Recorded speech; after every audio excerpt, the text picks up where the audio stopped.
Magandang araw po sa ating lahat. Magandang araw po lalong-lalo na sa ating Panginoon. Ako nga po pala si John Robin Medina. At ngayong araw po ay samahan ninyo akong pag-aralan at unawain ang mga salita ng ating Panginoon. At ngayong araw po, November 25, 2024, araw ng Lunes. Ang title po ng ating devotion ay Visionary Model. At ang paksa po natin ay mula sa Genesis chapter 12 verse 1 to 2. Sinasabi po dito, the call of Abram. The Lord has said to Abram, go from your country, your people, and your father's household to the land I will show you. I will make you into a great nation, and I will bless you. I will make your name great, and you will be a blessing. O sa Tagalog naman po, sinabi ng Panginoon kay Abram, umalis ka sa iyong lupain, sa iyong mga kamag-anak, sa bahay ng iyong ama, at pumunta ka sa lupain ituturo ko sa iyo. Gagawin kitang isang malaking bansa, ikaw ay aking pagpapalain, gagawin kong dakila ang iyong pangalan, at ikaw ay magiging isang pagpapala. At mapunta naman po tayo sa ating katuruan ngayong araw. Unang-una po dito,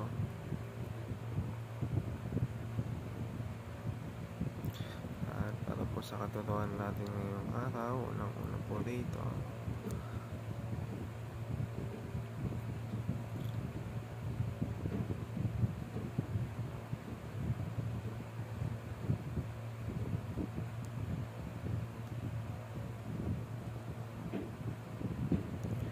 visionaries are role model for their family.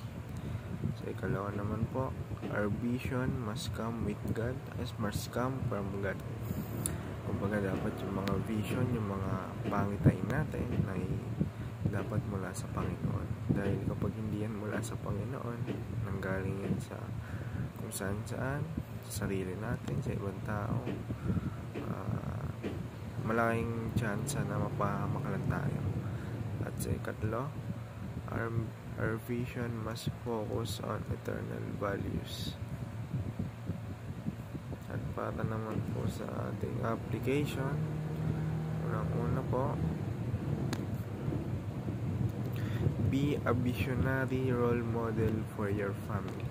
Sa ikalawa naman po, prioritize eternal visions over temporal ones. At ikatlo, lead your family to follow God's vision. Kumbaga, magsimula tayo sa sarili natin. Kasi kapag simula tayo sa sarili natin, pwede tayong maging role model or leader. Pwede nating i-lead yung mga taong nakapaligid sa atin. Mapakaibigan man niya, mapapamilya. At para naman po sa ating prayer,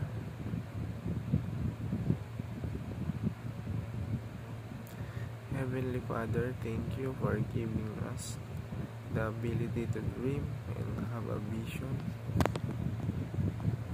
Help me to seek your will in everything I plan and do. Teach me to value what is eternal over what is temporary. Let my vision be rooted in your word and reflect your purposes.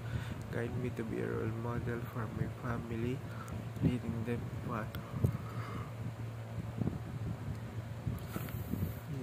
to follow you and your plans. Po,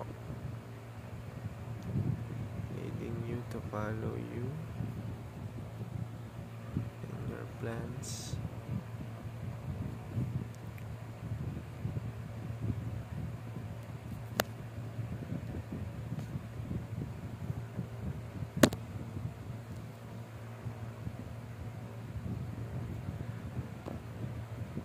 for our lives. Help us as a family to work together to honor you in all that we do. May our lives be meaningful as we live for your glory and honor in Jesus' mighty name. Amen.